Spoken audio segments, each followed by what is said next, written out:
बिस्मिल्लाहिर्रहमानिर्रहीम अस्सलाम वालेकुम।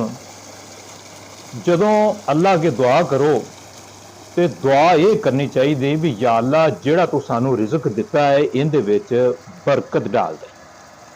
जदों अल्लाह रिजक दे विच बरकत पा दिंदा है ते फिर रिजक खादा नहीं मुकदा।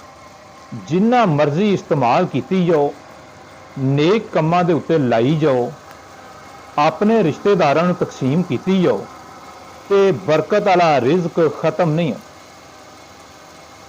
अक्सर तुसीं वेख्या होवेगा कुछ दुकानां दे उत्ते रश बहुत ज्यादा होंदा है। वो आदमी जिहड़ा दुकानदार होंदा है उहदा इन्ना भी टाइम नहीं होंदा भी वो कोई चाह पी लवे जां सुकून नाल खाना खा लवे। इस तरह ही मेरा एक दोस्त सी, मैं उसदे कोल गया ते उहने मैनू अपनी दुकान के अगे जो काउंटर लगा सी ते काउंटर के अंदर वाली साइड ते मैनू बुला लिया अपने पास ही। मैं उसदे कोल बैठ गया ते मैं की वेना वो काउंटर दे विच एक कप चाह दा पिया है ते चाह ठंडी हुई पई है ते चाह दे उत्ते मलाई भी आई पई। मैं उसनू कहा भी ए चाह तुहाडी जिहड़ी है ये ठंडी हुई पई। उसने कहा भी मैं ये चाय का कप 3 दफा गर्म करवा चुकिया पीने वास्ते, लेकिन गाहक इन्ना मेरा टाइम नहीं लगता भी मैं चाह सुकून नाल पी लवां। ये गल करने का मकसद ये आ भी बेसकूनी जिहड़ी है उसदी भी कोई जिंदगी नहीं होती। सुकून एक बड़ी वड्डी दौलत है जिन्हों अल्लाह नसीब कर दे ते ये उस बंदे नूं नसीब होंदा है जिंदे रिजक दे विच अल्लाह बरकत पा दे। एक फकीर सी, वो किसी आदमी दे कोल गया ते उसनूं जाके कहंदा भी मैनूं कोई अल्लाह दे नां दा दे।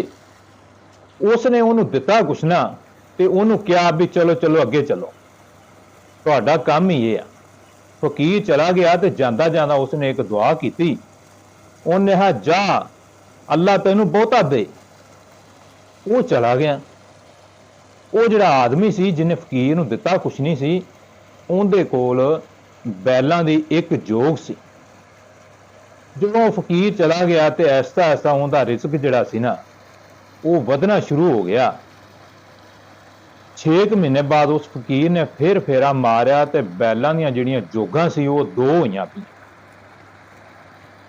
उसने आन के फिर कहा भी सखिया मैनू कुछ रब दे नां दा दे। उन्हें कहा चल चल अगे चल। फकीर ही नहीं मुकदे, सारा दिन एक जांदा दूजा आ जांदा। उसने फकीर नूं दिता कुछ ना ते फकीर ने फिर ये दुआ की भी अल्लाह तैनूं बहुता दे। चला गया फकीर। जदों 6 महीने बाद फकीर फिर आया ते उस वक्त उन्हें वेख्या भी जिहड़ियां बैलां दीयां जोगां 2 सी उहदी थां ते 8 जोगां होईयां पईयां ने।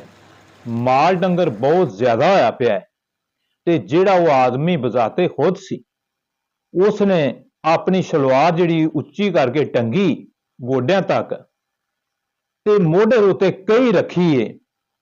कदी इस खेत की तरफ जांदा है, उधरों भजा भजा आंदा इस तरफ निकल जाता है, उधरों आंदा है, कदी माल डंगर च वड़ जाता है, कदी इधर कदी उधर, कदी इधर कदी उधर। उन्होंने सुकून को नहीं, पहले की निस्बत वो बहुत ज्यादा कम पिया करता है। ते फकीर ने उन्होंने डकिया, उन्होंने कहा भी सखिया मैनू कुछ अल्लाह के नां दा दे। लेकिन उन्हें दिता फिर भी उन्होंने कुछ नहीं। ते फकीर ने ओहो ही दुआ कर दी जिहड़ी 2 दफा पहलों की सी भी जा अल्लाह तैनूं बहुता दे। उत्थे कोई एक आदमी होर सी जिहड़ा उहदी ये गल सुनदा ही पिया फकीर दी। ते उसने फकीर नूं कहा भी तू जदों आना है ये तैनूं दिंदा भी कुछ नहीं दा, लेकिन तू फिर भी इहदे वास्ते दुआ ये करके जाना है भी अल्लाह तैनूं बहुता दे। फकीर ने कहा भी मैं इहदे वास्ते दुआ नहीं करता, मैं तां इहदे वास्ते बद दुआ पिया करना। पहलों इहदे कोल 2 बलद हुंदे सी, सुकून नाल जिंदगी बसर कर रहा सी ते रिजक जिहड़ा उहदे विच बरकत सी।